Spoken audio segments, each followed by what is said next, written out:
Hello friends, welcome to GK craze. Friends, आज के video में हम अभी हाल ही में जो एनटीपीसी सीबीटी 2 का एग्ज़ाम हुआ था 9 मई और 10 मई को, उसमें साइंस के जितने भी सवाल पूछे गए थे उन सभी को एक साथ डिस्कस करेंगे। लगभग 15 से 16 सवाल पूछे गए थे और साथ साथ जो 2017 में एनटीपीसी सीबीटी 2 का एग्ज़ाम हुआ था उसमें भी साइंस के जितने भी सवाल पूछे गए थे सीबीटी 2 में, उन सभी को भी इस वीडियो में ही डिस्कस करेंगे। वीडियो के अंत तक जरूर देखिएगा। अगर आपका एनटीपीसी सीबीटी 2 का एग्ज़ाम खत्म नहीं हुआ है या ग्रुप डी का भी एग्ज़ाम देने वाले हैं तो ये वीडियो आपके लिए काफ़ी महत्वपूर्ण होने वाला है। अगर चैनल में नए हैं तो चैनल को सब्सक्राइब कर लीजिएगा, वीडियो में लाइक कर दीजिएगा। और चलिए दोस्तों, आगे बढ़ते हैं, सभी सवाल को डिस्कस करते हैं। तो चलिए दोस्तों, पहला सवाल देखते हैं। सवाल पूछा गया था, चार कक्षीय हृदय ये निम्न में से किस में पाया जाता है। यानी दोस्तों, 4 चैम्बर हार्ट निम्न में से किस जीव में पाया जाता है। इसका सही आंसर होगा मोर यानी पिकॉक में पाया जाता है। ऑप्शन ए इसका सही आंसर है। और जो दोस्तों ये जो मेंढक है यानी जो फ्रॉग है, इसमें 3 चैम्बर हार्ट पाया जाता है यानी 3 कक्षीय हृदय पाए जाते हैं। और मछली में 2 कक्षीय हृदय पाए जाते हैं। और ये जो सी हॉर्स है, सी हॉर्स में भी 3 कक्षीय हृदय पाए जाते हैं। ओके, इसका जो सही आंसर होगा ऑप्शन ए, जिसमें कि 4 कक्षीय हृदय पाए जाते हैं। चलिए नेक्स्ट सवाल देखते हैं। आधुनिक आवर्त सारणी के अनुसार निम्न में से किस तत्व का परमाणु क्रमांक 30 है। निम्न में से किसका परमाणु क्रमांक 30 है। जिंक इसका सही आंसर होगा। और निकेल का 28 है, कॉपर का 29 है और जिंक का 30 है। और Fe यानी जो ये जो आयरन है, इसका एटॉमिक नंबर होता है 26। क्या मुझे बता सकते हैं कमेंट बॉक्स में कि मैंगनीज का परमाणु क्रमांक यानी एटॉमिक नंबर क्या होता है। चलिए मुझे कमेंट बॉक्स में बताइए। अगला सवाल देखते हैं। नेक्स्ट है, निम्नलिखित में से क्या ऊर्जा का एक गैर पारंपरिक स्रोत है। निम्नलिखित में से क्या ऊर्जा का एक गैर पारंपरिक स्रोत है। पवन इसका सही आंसर है, ऑप्शन ए। ओके, नेक्स्ट सवाल है, ऊर्ध्वपातन क्या है। दोस्तों, ऑप्शन बी इसका सही आंसर होगा। किसी पदार्थ का ठोस से सीधे गैस अवस्था में परिवर्तन होने को ऊर्ध्वपातन कहते हैं। ऑप्शन बी इसका सही आंसर होगा। नेक्स्ट है, निम्नलिखित में से कौन सी विद्युत आवेश की वो एसआई इकाई है जो लगभग 6 × 10⁻18 इलेक्ट्रॉनों में निहित आवेश के बराबर होती है। तो कूलम इसका सही आंसर होगा, जिसको सी से डिनोट किया जाता है। ये विद्युत आवेश की वो एसआई इकाई है जो लगभग 6 × 10⁻18 इलेक्ट्रॉनों में निहित आवेश के बराबर होती है। दोस्तों, अगला सवाल है, 4.5 किलोवाट आवर ये कितना जूल के बराबर होता है। काफ़ी आसान सवाल है। देखिए दोस्तों, किलोवाट आवर को जब हम जूल में कन्वर्ट करते हैं उसके लिए हमें 3.6 × 10⁻6 मल्टीप्लाई करना पड़ता है। तो 4.5 से जब हम 3.6 × 10⁻6 को मल्टीप्लाई करेंगे तो हमारा आंसर आ जाएगा 116.2 × 10⁻6 यानी ऑप्शन बी इसका सही आंसर है। नेक्स्ट काफ़ी एक आसान सवाल है, इलेक्ट्रिक चार्ज डिवाइडेड बाय समय ये किसका फॉर्मूला होता है। Q/T = ये I का फॉर्मूला होता है यानी करंट का, इलेक्ट्रिक धारा का फॉर्मूला होता है। ऑप्शन ए इसका सही आंसर होगा। और दोस्तों, वीडियो में आगे बढ़ने से पहले आपके लिए खुशखबरी है। हमारा जो क्विज क्रैच एप्लीकेशन है उसमें साइंस का इंग्लिश में और हिंदी में दोनों लैंग्वेज में पिछले 5 साल के रेलवे एग्जाम में जितने भी सवाल पूछे गए थे, चाहे वो एलपी टेक्नीशियन हो गया, ग्रुप डी, एनटीपीसी एग्जाम में जितने भी साइंस के सवाल पूछे गए थे, सभी को दोस्तों टॉपिक वाइज डाल दिया है मैंने।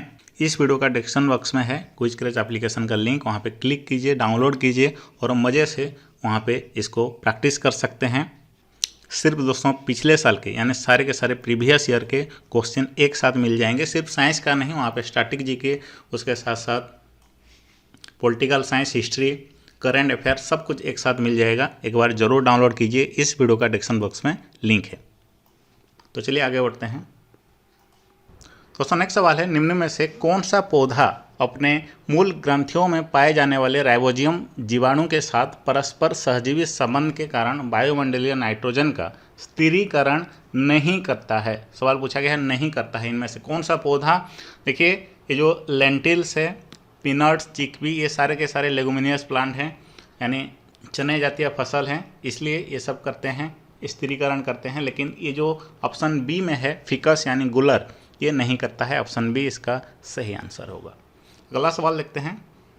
नेक्स्ट सवाल है, हेपाटाइटिस ए डैश की सूजन है जो हल्की से गंभीर बीमारी का कारण बन सकती है।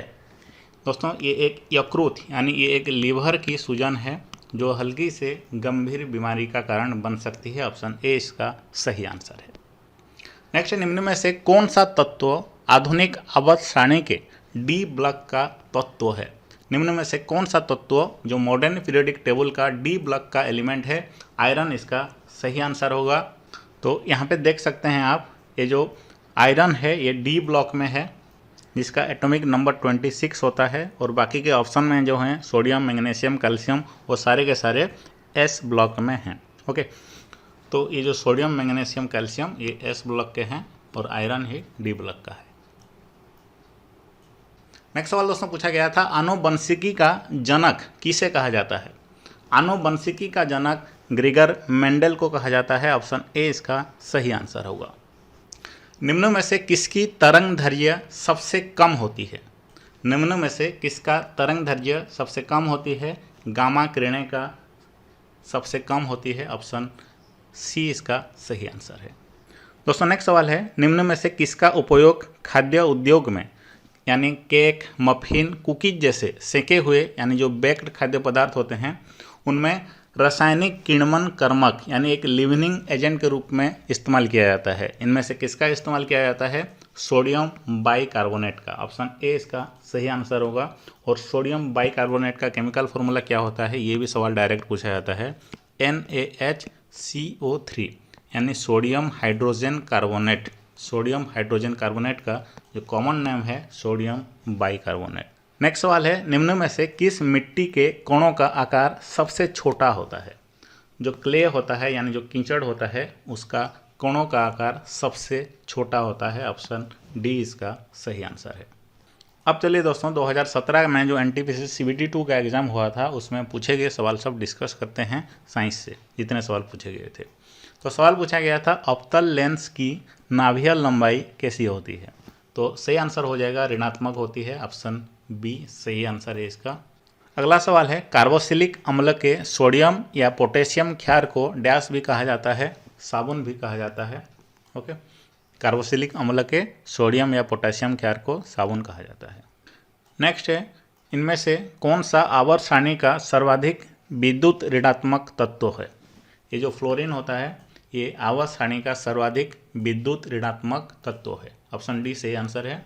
नेक्स्ट, निम्न में से किस प्रकार के जानवरों की छोटी आंत सबसे लंबी होती है?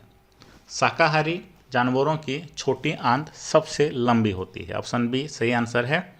नेक्स्ट सवाल है, रेगिस्तानी पौधों की बाह्य त्वचा यानी जो एपिडर्मिस में डैश की एक मोटी मोमी परत होती है? क्यूटिन की एक मोटी मोमी परत होती है। ऑप्शन बी इसका सही आंसर है। नेक्स्ट पूछा गया था, निम्नलिखित में से किस पौधे का ब्रायोफाइटा के वर्ग में शामिल किया गया है? निम्न में से किस पौधे को ब्रायोफाइटा के वर्ग में शामिल किया गया है? रिक्सिया। रिक्सिया इसका सही आंसर है। ऑप्शन सी सही आंसर है। नेक्स्ट दोस्तों, हीमोग्लोबिन में निम्न में से कौन सी धातु मौजूद है? हीमोग्लोबिन में निम्न में से कौन सी धातु मौजूद है? आयरन। आयरन यानी लोहा मौजूद होता है हीमोग्लोबिन में। ऑप्शन ए सही आंसर है। नेक्स्ट सवाल दोस्तों पूछा गया था, न्यूलैंड्स लॉ ऑफ ऑक्टेट ये किस तत्व तक इस्तेमाल इसका किया जाता है? Applicable only up to calcium. Option B सही आंसर है इसका। नेक्स्ट है, दी गई रासायनिक अभिक्रिया को पूर्ण करें। CH3CH2OH + 3O2 इनमें से क्या निकलेगा? यानी दोस्तों इसको कहते हैं इथानॉल। इथानॉल से जब हम ऑक्सीजन को जोड़ते हैं तो उनमें से निकलता है कार्बन डाइऑक्साइड एंड वाटर, उसके साथ साथ ऊर्जा भी निकलता है। ऑप्शन सी सही आंसर है इसका, याद रखिए। नेक्स्ट है, एक वस्तु पर कार्यरत एक डैश की बल इसे गति प्रदान करता है? असंतुलित बल इसे गति प्रदान करता है। ऑप्शन ए इसका सही आंसर होगा। तो नेक्स्ट सवाल है, ये जो जी है इसका मान क्या होता है? जी यानी ये ग्रेविटेशनल कांस्टेंट है, इसका मान होता है 6.673 × 10⁻⁻11 newton metre square kg inverse two. और इसका डायरेक्ट जो यूनिट भी पूछा जाता है, इसका यूनिट है newton metre square divided by kg square. Next सवाल देखते हैं, दाब को किस प्रकार परिभाषित किया जाता है? सही आंसर होगा प्रणोत प्रति एकक क्षेत्रफल इसका सही आंसर है ऑप्शन बी सही आंसर है। नेक्स्ट दोस्तों एक आसान सवाल पूछा गया था, परागण के बाद क्या होता है? परागण के बाद उर्वरण होता है, ऑप्शन सी इसका सही आंसर है। दोस्तों अगला सवाल है C12H22O11 का रासायनिक सूत्र है, ये किसका रासायनिक सूत्र है? ये दोस्तों लैक्टोज का रासायनिक सूत्र है यानी केमिकल फार्मूला है, ऑप्शन सी इसका सही आंसर होगा। और दोस्तों ये जो ग्लूकोज है इसका फार्मूला होता है C6H12O6, याद रखिए। फ्रुक्टोज का भी जो फार्मूला होता है C6H12O6 एंड गैलेक्टोज का भी जो फार्मूला होता है C6H12O6। नेक्स्ट है विद्युत प्रतिरोधकता की एसआई इकाई क्या है? ओम मीटर सही आंसर होगा, option A ohm metre. Next है डोबेरेनर ने 3 तत्वों के समूह की पहचान कर उन्हें क्या नाम दिया? उनको दोस्तों ट्रायड का नाम दिया यानी त्रिक, उसको डोबेरेनर ट्रायड कहते हैं, ऑप्शन ए इसका सही आंसर होगा। नेक्स्ट दोस्तों पूछा गया था सल्फर ऑक्साइड यानी SO2 का आपेक्षिक आणविक द्रव्यमान क्या है? 64 एटॉमिक मास यूनिट सही आंसर होगा। इसका कैसे निकालते हैं? ये जो सल्फर है इसका आणविक द्रव्यमान कितना होता है? 32 होता है, 32 पॉइंट समथिंग होता है, और ऑक्सीजन का 16 होता है। दो ऑक्सीजन है यानी 16 × 2 ये भी हो गया 32 + 32 हो गया हमारा 64।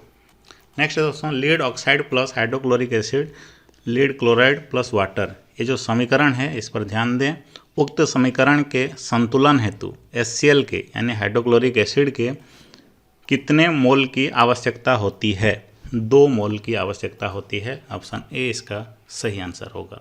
क्योंकि इस रिएक्शन को अगर हम देखेंगे यहाँ पे अगर 2 डाल देंगे तो देखिए ध्यान से, यहाँ पे 2 क्लोरीन हो गया, राइट हैंड साइड में भी 2 क्लोरीन है, यहाँ पे 2 हाइड्रोजन आ गया, तो यहाँ पे भी 2 हाइड्रोजन है। ओके सेम हो गया ना, सिमिलर हो गया left hand side right hand side, इसलिए 2 की आवश्यकता होती है, ऑप्शन ए इसका सही आंसर होगा। नेक्स्ट सवाल है दोस्तों निम्नलिखित में से कौन सा आवर्त सारणी का हिस्सा नहीं है? हेलोजन एक आवर्त सारणी का हिस्सा है, एक्टिनोइड हो गया, लेंथेनोइड हो गया, ये सारे के सारे आवर्त सारणी के हिस्सा हैं। लेकिन दोस्तों कैंसर जनक ये कहाँ से आ गया? ऑप्शन बी इसका सही आंसर होगा, ये आवर्त सारणी का हिस्सा नहीं है। नेक्स्ट दोस्तों है किसके प्रजनन संबंधित भाग फूल में स्थित होते हैं? निम्न में से किसका प्रजनन संबंधी भाग फूल में स्थित होते हैं? एंजियोस्पर्म का, ऑप्शन डी इसका सही आंसर है। नेक्स्ट सवाल है किरोसिन में निम्नलिखित में से कौन सी धातुएं संग्रहित हैं?